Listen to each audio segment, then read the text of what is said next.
దేనికి లొంగని పరమేశ్వరుడు ఏ కానుకలకి లొంగనవాడు కన్నీళ్లు పెట్టుకుంటే లొంగుతాడమ్మా. పరమేశ్వరుడు కళ్యాణ గుణ సంపన్నుడు. భగవంతునికి గుణాలేమిటి అని మీరు ఎవరైనా పండితులను అడిగితే నిర్గుణుడండి, నిరాకారుడండి, ఏ గుణం ఉందని చెప్తా ఉంటారు. ఆయనకి ఉంటే గింటే ఉండే ఒక్క గుణం కళ్యాణ గుణం, కరుణ, దయ. భక్తులు ఏడుస్తుంటే ఆయన చూడండి. నేను మహిమ కొద్దీ ఇక్కడ వెలిశాను, నా కళ్ళ ముందు కన్నీరు పెట్టుకుంటుంది ఆ ఇల్లాలు.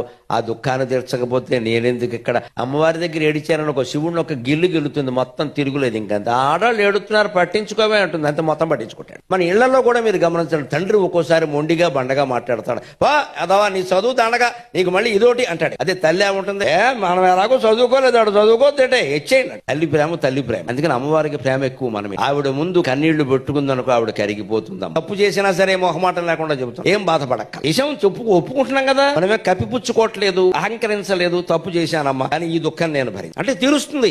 దేనికి లొంగని పరమేశ్వరుడు ఏ కానుకలకి లొంగనవాడు కన్నీళ్లు పెట్టుకుంటే లొంగుతాడమ్మా. పరమేశ్వరుడు కళ్యాణ గుణ సంపన్నుడు. భగవంతునికి గుణాలేమిటి అని మీరు ఎవరైనా పండితులను అడిగితే నిర్గుణుడండి, నిరాకారుడండి, ఏ గుణం ఉందని చెప్తా ఉంటారు.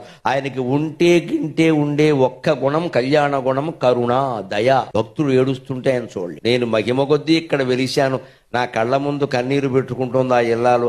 ఆ దుఃఖాన్ని తీర్చకపోతే నేనెందుకు ఇక్కడ? అమ్మవారి దగ్గర ఏడిచానని ఒక శివుడిని ఒక గిల్లు గెలుతుంది, మొత్తం తిరుగులేదు. ఇంకంత ఆడవాళ్ళు ఏడుతున్నారు, పట్టించుకోవే అంటుంది, అంత మొత్తం పట్టించుకుంటాడు. మన ఇళ్లలో కూడా మీరు గమనించండి, తండ్రి ఒక్కోసారి మొండిగా బండగా మాట్లాడతాడు. వా అదవా నీ చదువు దండగా, నీకు మళ్ళీ ఇదోటి అంటాడు. అదే తల్లి ఏముంటుంది, మనం ఎలాగో చదువుకోలేదు, ఆడు చదువుకోతే హెచ్చేయండి. తల్లి ప్రేమ తల్లి ప్రేమ. అందుకని అమ్మవారికి ప్రేమ ఎక్కువ. మనం ఆవిడ ముందు కన్నీళ్లు పెట్టుకుందనుకో ఆవిడ కరిగిపోతుందాం. తప్పు చేసినా సరే మొహమాటం లేకుండా చెబుతాం, ఏం బాధపడక్క. విషయం ఒప్పుకుంటున్నాం కదా, మనమే కప్పిపుచ్చుకోవట్లేదు, అహంకరించలేదు. తప్పు చేశానమ్మా, కానీ ఈ దుఃఖం నేను అంటే తీరుస్తుంది.